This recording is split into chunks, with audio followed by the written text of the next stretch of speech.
Okay, so talking about Japa, I just thought it'd be a fun subject because a lot of you are chanting mantras. Maybe all of you, I don't know. And so I like to look at Swami Adishwarananda's book as a springing place for talks because it's just fruitful. And another good book like that would be Ernest Wood. Ernest Wood is also a great inspirer because he writes about the whole subject, and it's inspirational for talks to look at what he says. Adishwarananda and Ernest Wood, very good. As students who say important things and who have studied a lot, and it's inspirational. But then again, it could be that some of the things he says are not necessarily the way we would think based on Ramakrishna's influence, which I consider to be a higher influence from an avatar rather than a real scholar. But still, they're great. They're just great.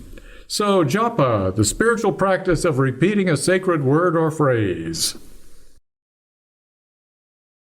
Why do we, I wanted to get into this, why do we repeat a sacred word or phrase? What's the point?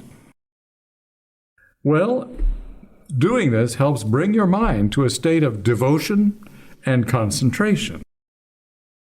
So that's what they're designed for. How's that working for you? When you chant a sacred word or phrase, does it bring you to a state of devotion? And does it bring you to a state of concentration or not? That's what it's for. Is it working for you? That's what it's designed to do. You don't have enough devotion, your emotions are all over the place, chant. And you'll come to a state where you're just feeling love for God and God's love for you, and it's going back and forth, or it's surrounding you. So, think about it. Does chanting bring your mind to a state of devotion and to a state of concentration or not?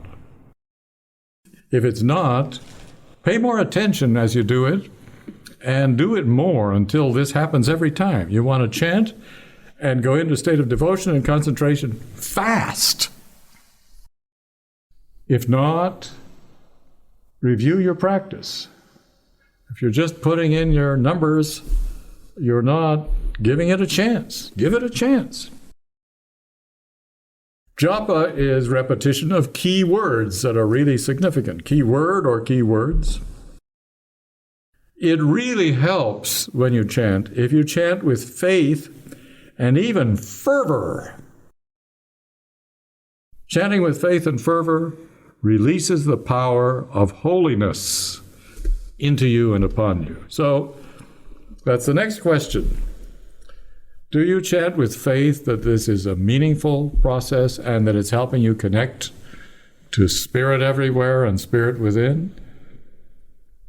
Or is it a good thing to do to calm my mind down? Do you chant with faith and fervor? Have you ever chanted with fervor? Just such love, and you're just so delighted, and you're just kind of in a spiritual fever. Fervor. And have you done that before? Chanted with faith and fervor? And did it release a sense of holiness throughout your being and perhaps into the atmosphere and the floor, the ground? That's what it's for. That's the possibility.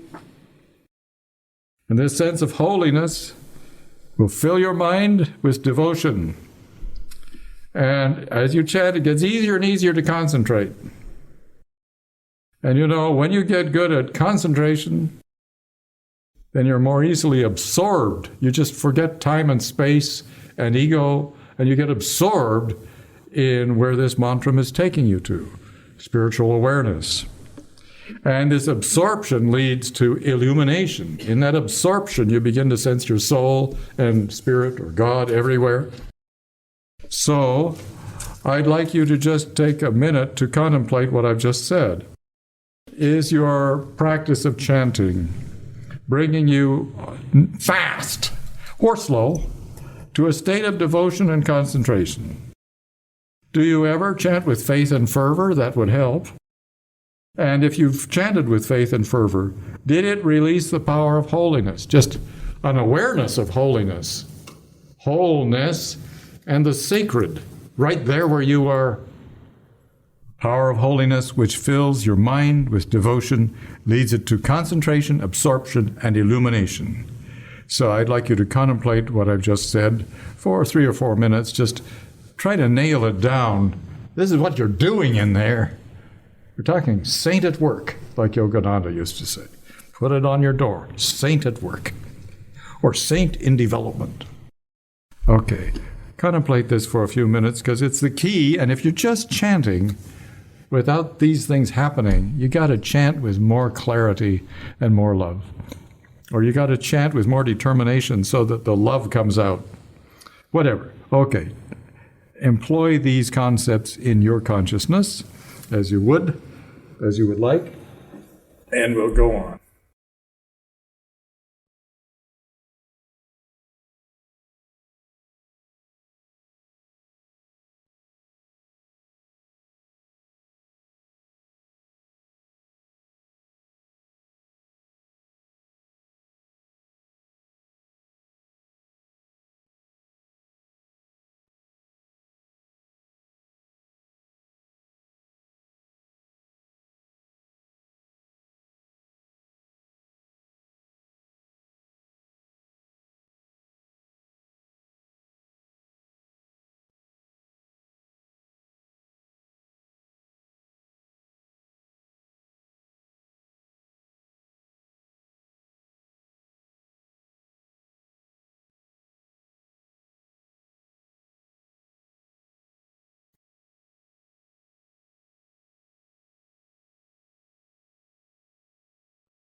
Very nice. This place is very powerful tonight spiritually. Okay. Your japa, your chanting, is designed to bring you into deep meditation. When you chant, does it bring you into deep meditation? Profoundly calm or aware of some very beautiful spiritual reality, some plane of higher consciousness? Does it show you light in your forehead? Does it help you hear the Om sound? Does it feel blessed and holy and no troubles there? Does it empower you? Does it refresh and renew you? Deep meditation awareness of the presence, the divine presence. Japa bring you into deep meditation. It's designed to do that. Japa further brings constant meditation of God. You begin through chanting to be aware of God, and no other thoughts or feelings take you away, and you're just aware of the presence of God or the image of God. Without fail, it brings constant meditation. Does it? It's meant to. Give it a chance. Well, it's true. Even mechanical repetitions are purifying and healing and transforming. But why spend your time in mechanical repetitions if you can have all the benefit of just doing it well and receiving this wonderful interplay? Now, if you're emotionally bankrupt, just you're so blue because of grief or some great disappointment, for example, you might have to go back to mechanical because you feel so blue. And mechanical will begin to help you heal and purify, get rid of all kinds of negative blockages. So just as a last resort, do mechanical chanting. Try to put some love and light in it. But let's say you're just world weary. So japa, chanting this sacred word, if you were to use the language of Sanskrit to define this word or phrase, you would call it a mantra. Sanskrit says this word, or these key words, are a mantra. And mantra means, we say in the beginning class, cosmic syllables that rescue the mind. And that's the most succinct definition. A longer definition means that which, when repeated with reflection on its meaning, gives liberation and saves the seeker. Which is kind of fun to look at. That which, when repeated with reflection on its meaning, gives liberation and saves the seeker. From what? From Maya, from delusion. The delusion in which you don't know Spirit exists and you can't relate to Spirit. That's the delusion. You get saved from that. Mantra, that which, when repeated with reflection on its meaning, gives liberation and saves the seeker. The mantra is the sound equivalent. The mantra is sound that represents the divine. The mantra is a sound that represents the divine to you and me. Represents the divine. So when you're thinking of it, you're connecting or calling out to the divine. Patanjali says the mantra Om removes all obstacles on the spiritual path and leads to self or soul realization. Om removes all obstacles on the spiritual path that keep you from knowing Spirit, loving Spirit, being in Spirit, and leads to self-realization. Chanting Om as a mantra, you make a sound. Om as a sound. Following the trail of that sound that you're saying, Om, Om, Om. Following that trail, you arrive at the source of the sound, and it's the source of all sound. It's the ultimate reality, which we call, with our Eastern tradition, Brahman. Chanting Om, you make a sound. Don't just chant it, listen to it while you chant it. Following the trail of that sound, you arrive at the source of all sound, the ultimate reality. Now, fortunately, we define the ultimate reality too. The ultimate reality is all-pervading pure consciousness, or spirit. We call it spirit. So as you chant Om, you get spiritual awareness of spirit, this wonderful essence that you're made out of, that's creating and expressing everything that exists, and you can experience it for yourself.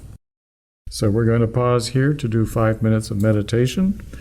with the word Om. And I'm just going to repeat these cards, and then we get to spend 5 minutes looking at what are these incredible possibilities of Japa. Patanjali says Om removes all obstacles on the spiritual path and leads to self-realization. What if it's true? Like the guy in The Godfather, the priest says in part 3, you're an American. What have you got to lose? American, what have you got to lose? He wants to have the Pacino character, the Godfather, confess. This guy has gotten people murdered and done all kinds of horrendous things. But the priest loves him and says, why don't you confess? And he says, oh, no, it'll take too much time. Well, you know. So that's a very beautiful scene in The Godfather when the Godfather confesses to this priest who is so holy he becomes Pope in this story. What do you got to lose? I say that again and again about you. Well, I don't say it enough. What do you got to lose? Patanjali says, Om removes all obstacles on the spiritual path. Well, he didn't just say, why don't I write down some propaganda for yoga here? Om removes all obstacles on the spiritual path. What if that's true? Leads to self-realization. Chanting Om, you make a sound, and following the trail of that sound, you arrive at the source of all sound, Brahman, the ultimate reality. And the ultimate reality is spirit, we say. It's all-pervading pure consciousness. No longer just in the body, just you're attuned with this loving, conscious creation that's everywhere. Existence, consciousness, bliss. And we are destined to know this is our source and our origin and our nature. Down the road, or why not today? So that said, I give you time to mentally, we won't do it out loud, but hear it mentally as you say it inside, and just see if you can feel this trail home from where you are now with Om going toward or into the ultimate reality, which is all-pervading, pure consciousness. Okay? 5 minutes or so for just enjoying and tasting this great thing, the name.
Very, very good. We are really deep tonight. Deep tonight. Fantastic. Okay, so how does this work? You know about those vrittis, right? Vrittis are waves of consciousness. A thought is a wave of consciousness. A feeling is a wave of consciousness. A sensation is a wave of consciousness. We've got all these waves of consciousness, and there are so many of them, and they're so busy, and perhaps big waves and churning waves, waves of abuse, waves of sorrow, waves of disappointment, waves of fear, waves of anger, waves of the new toy or new car you want to buy. Boy, do I want that car, it's so super, and other great things out there. Like, would it be possible in the life and lingo of Elon Musk, could we not just have a sun panel and his new $3,000 storage battery and go off the grid forever? Just, whoa, that's an exciting bunch of vrittis. What? People could go off the grid? There can be visionaries. Your visions are vrittis, they're waves of consciousness. The problem is, if your vrittis are dominating soul awareness or happiness or kindness, they're in the way. So yoga is control of these vrittis so they don't disturb your life, that they help your life instead of, that event that happened so long ago, it's still dominating you and keeping you from knowing your own soul, who you really are. That's a tragedy. That's a robbery. Okay, so how this thing works. When a name is uttered, there arises in the mind a modification, a vritti. But when you're chanting a mantra, you're introducing a vritti, a modification, an activity of the consciousness that's about God. You're introducing a new vritti that hopefully is going to beat up on all the rest. When a name is uttered, there arises in the mind a modification. You say car, the fact you pictured a car right there. I said car, I'll bet you saw a car. So the name arouses a modification, a vritti, a wave of awareness. So the idea is we've got all these vrittis about our busy life and what we got to do tomorrow and what happened and that was fair and that was unfair and how could he and whatever, okay? Those are vrittis. When a name is uttered, there arises in the mind a modification. When a name is uttered, there arises in the mind a modification. That is the counterpart of the named object. I say your name, I sense you and you're what you look like and what we're doing these days. So when I just say your name, I get modifications about you. And when I talk about Baltimore, I get modifications right now, people rioting in the streets and a man getting killed while under police custody and the whole situation there, and it goes on and on. Okay, so that's what happens.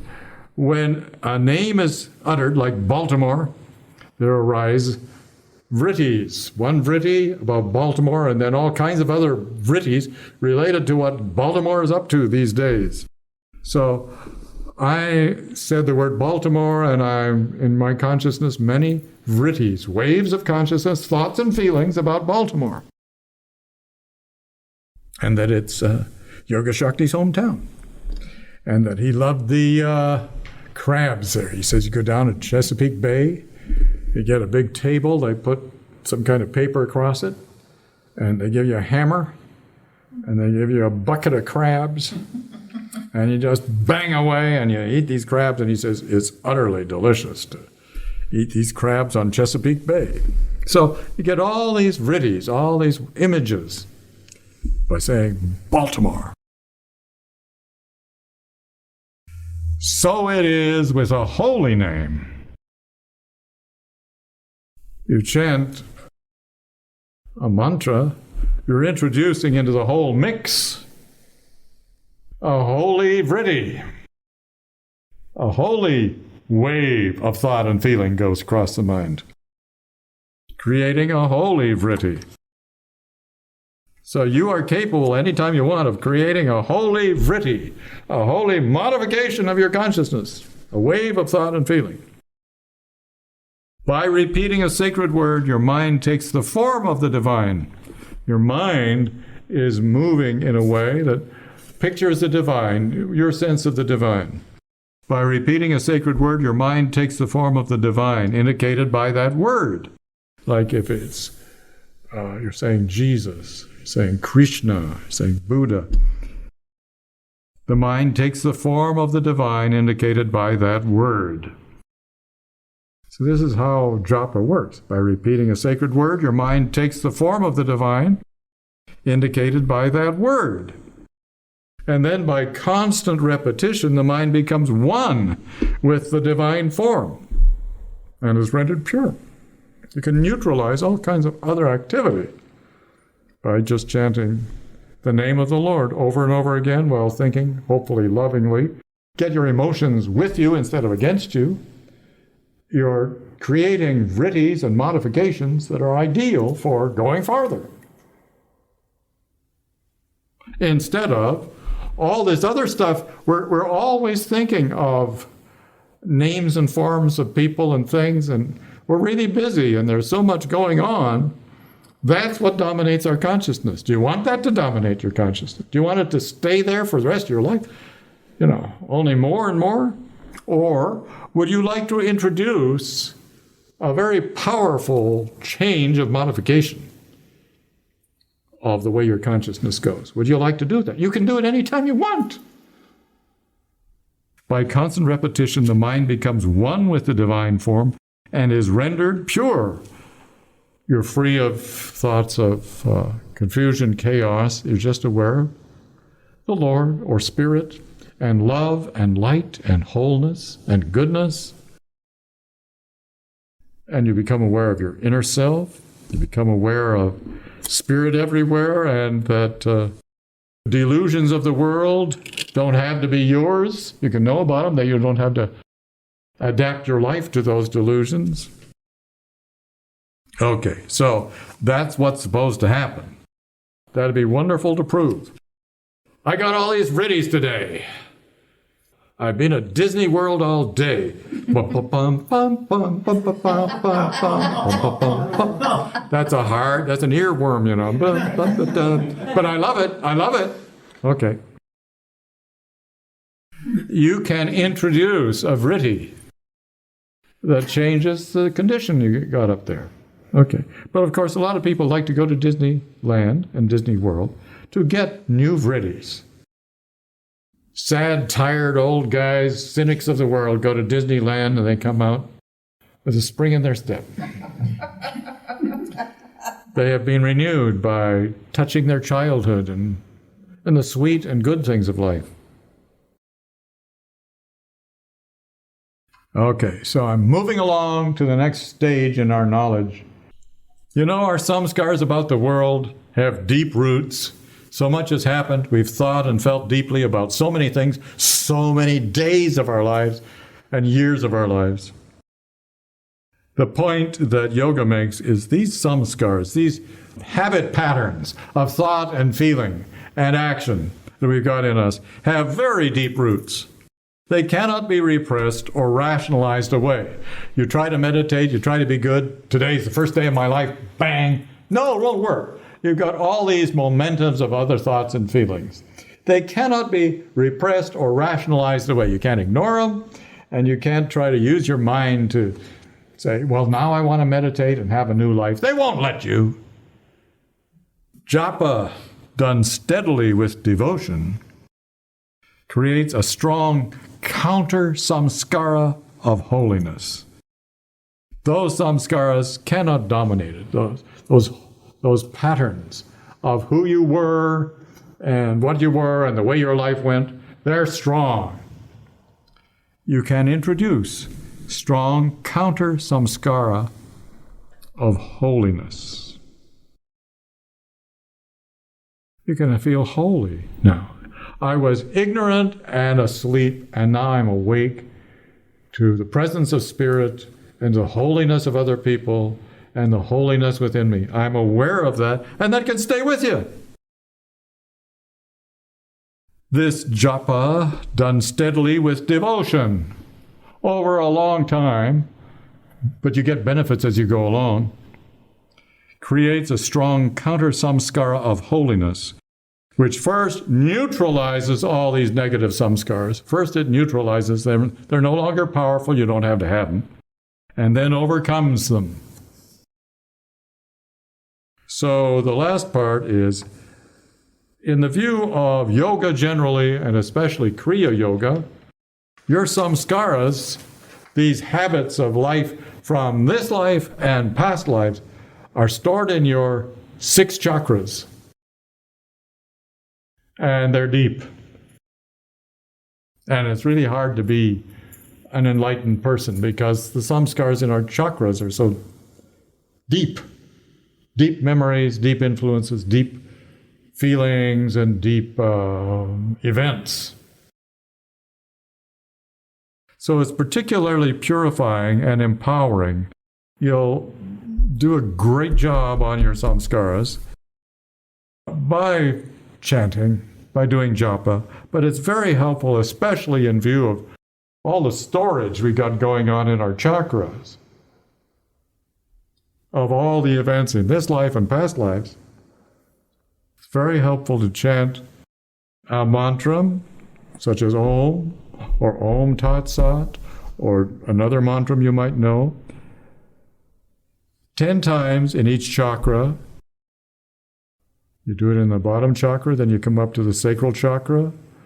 You go from the tailbone chakra to the sacral chakra, 10 times in the sacral, 10 times in the navel, 10 times in the heart, 10 times in the throat chakra, 10 times in the third eye, and then 10 times up here in the crown, which he doesn't call a chakra. He calls it something more than that. It kind of includes all the chakras in it. But we call it the 7th chakra quite easily. That's okay, as long as we understand it's way different than the first 6. Okay, so we go up 10 times in each chakra, slowly, thoroughly up. You'll have a fresh new day. You'll be dealing with your samskaras really well. 10 in each chakra up, and then down in reverse order, and then up again. It's a marvel. It's 10 times in each chakra. 10 up, 10 down in reverse order, 10 in each chakra, up again. And if you function great from this because you feel so free and clear, super. But if you're a little too spacey and lightheaded, then you have to do a down again. You judge whether you need to do an additional down again. Up, down, up again is recommended. But if you're too spacey, if you're not just clear and empowered, then go back down again in reverse order. I suggest you try this week. See if it's really helpful to you. It won't take that long, but in your chanting, what on earth are you doing in there? And are you conscious of these things when you are chanting? Because it's a powerful, wondrous, great, glorious thing. And it's designed to reveal that so are you. Okay. Yes, Arkadas, and then Atmarani. Can you do out loud chanting and just go quieter, quieter, and quieter with the 10? Whatever you need. I would just do it mentally, Admirati. Are those, does he recommend as you do in the beginning class the chakras, the thread of light connecting the chakras? It's a different practice, but you can add that if you like.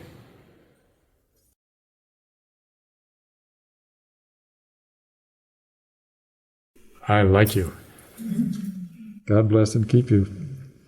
See you soon. Anande Raho. May you live in divine joy eternally.